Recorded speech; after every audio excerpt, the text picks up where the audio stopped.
اور تمہارے پروردگار نے شہد کی مکھی کو وحی فرمائی سورہ نحل. کیا یہ وہی حضرت جبریل امین لاتے تھے؟ کچھ پتہ نہیں بھائی.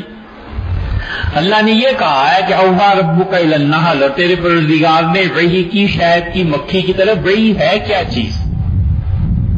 وحی عربی میں کہتے ہیں ایک ایسے اشارے کو جو بڑی تیزی سے خفیہ طور پر لکھا جائے. اشارہ ہوتا ہے خفیہ ہوتا ہے، کسی کو پتہ نہیں چلتا، اور بڑی تیزی سے لکھا جاتا ہے. تیزی سے لکھا جاتا ہے، ایک دم آنن فانن وحی آتی ہے. ایک بات یاد رکھیے گا، اور یہ بات کہیں نقل کرو تو پوری نقل کرنا، یہ نہ ہو کہ حوالہ ہم سے سن لے کوئی اور جا کے آدھی بات نقل کرے. حضرت اقدس شاہ ولی اللہ محدث دہلوی رحمۃ اللہ علیہ نے اپنی کتابوں میں جتنی چیزیں لکھی ہیں ان میں سے ایک بہت بڑی غلطی ہوئی ہے.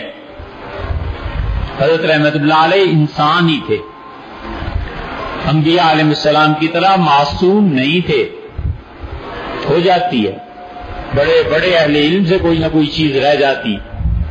امام شافعی رحمۃ اللہ نے ایک کتاب لکھی اور ایک ان کے شاگرد تھے، انہیں کہا یہ پڑھو، اس میں کوئی غلطی ہو تو اس سے کہا حضرت پڑھی تھی اس میں یہ غلطی ہیں. پھر میں دوسری مرتبہ تیسری 7 مرتبہ پڑھوائی اور ہر مرتبہ کوئی نہ کوئی غلطی نکلی. امام شافعی رحمۃ اللہ نے فرمایا بس کرو، رہنے دے، اب اللہ نے طے کر دیا ہے کہ اپنی کتاب کے علاوہ کوئی کتاب بغیر غلطی کے نہیں رہنے دے گا.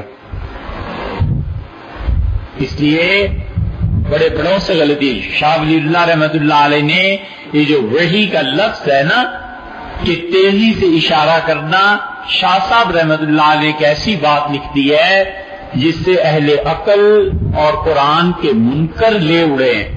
شاہ صاحب نے ایک جگہ تفہیمات میں اور کسی کتاب میں تحریر فرما دیا ہے کہ حضور صلی اللہ علیہ وسلم پہ بڑی خفیہ اشارہ ہوتی تھی اور قرآن کے الفاظ آپ کے اپنے ہیں اور مفہوم اللہ کا ہے.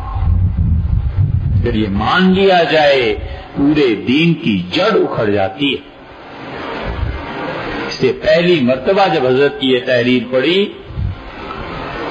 تو پاؤں تلے سے زمین سرک گئی کہ ہیں حضرت نے یہ لکھا ہے.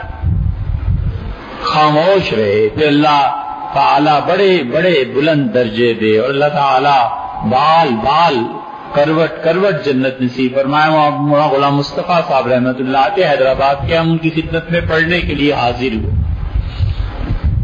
حضرت شاہ ولی اللہ رحمۃ اللہ علیہ کا فلسفہ انہوں نے پڑھا تھا وہاں عبد اللہ سندھی سے، اور انہوں نے پڑھا تھا حضرت شیخ الہند رحمۃ اللہ سے، اور انہوں نے پڑھا تھا امام حضرت قاسم نانوتوی رحمۃ اللہ سے. ہماری سند ایسے متصل ہے، حجت اللہ البالغہ میں ہمارے استاد ہیں. تو ہم نے ان کے سامنے یہ مسئلہ رکھا. انہوں نے کہا شاہ صاحب کی غلطی ہے، صاف بات ہے، مت ادھر ادھر جانا، مت اس کی توجہ. ہو جاتا ہے. اس لیے وہی اگر یہ مان لیا جائے کہ عبارت قرآن کی رسول اللہ صلی اللہ علیہ وسلم کی ہے تو ختم ہو گیا تھی. ایسے نہیں ہے، الفاظ بھی اللہ کے نازل شدہ ہے. وہی کہتے ہیں اشارہ کرنے کو. اب وہی کہاں کہاں نازل ہوتی ہے قرآن میں؟ صرف یہی آیت کیوں آپ نے دیکھا نہیں؟ اللہ کہتا ہے وَأَوْحَىٰ رَبُّكَ إِلَى النَّحْلِ، اور تیرے پروردگار نے وحی کی شہد کی مکھی کی طرف. ایک اور اللہ فرماتے ہیں کہ وَأَوْحَيْنَا إِلَىٰ أُمِّ مُوسَىٰ، اور موسیٰ علیہ السلام کی والدہ کی طرف وحی کی أَنْ أَرْضِعِيهِ، کہ اسے دودھ پلا.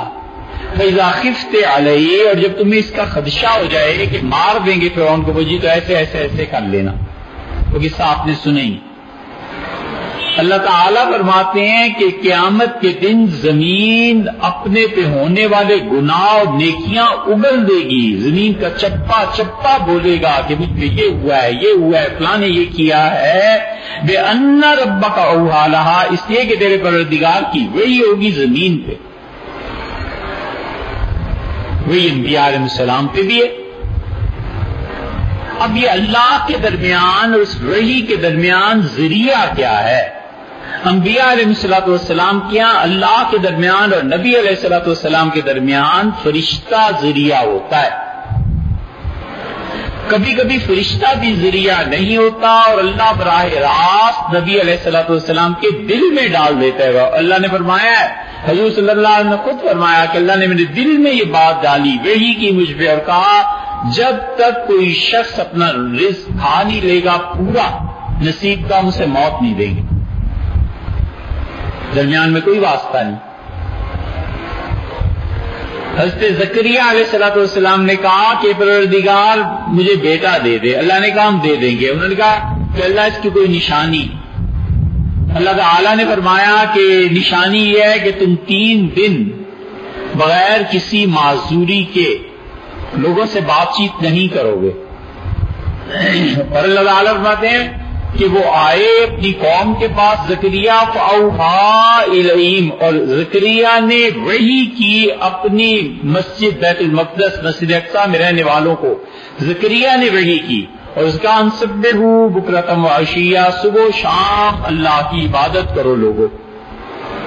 ایک بہت بڑی چیز ہونے والی ہے اس کائنات میں. میں بالکل سفید بال میرے سر کے اور میری بیوی بوڑھی، مراد ان کی یہ تھی کہ اللہ ایک غیر معمولی طور پہ بیٹا دے گا، اور اللہ نے کہا ہم بیٹا دیں گے. اسمہ یحییٰ، اور اس کا نام بھی ہم تجویز کر رہے ہیں یحییٰ لم نجعل لہ من قبل سمیہ. اس سے پہلے اس کائنات میں یحییٰ نام ہم نے رکھنے ہی کسی کو نہیں دیا.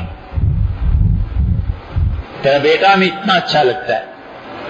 یہ بائبل آپ پڑھیں نا، یہ جان جو ہے نا، یہ جان یہی یحییٰ علیہ السلام ہے. جان کے متعلق قرآن بھی بیان کرتا ہے، جان کے متعلق بائبل میں بھی آتا ہے.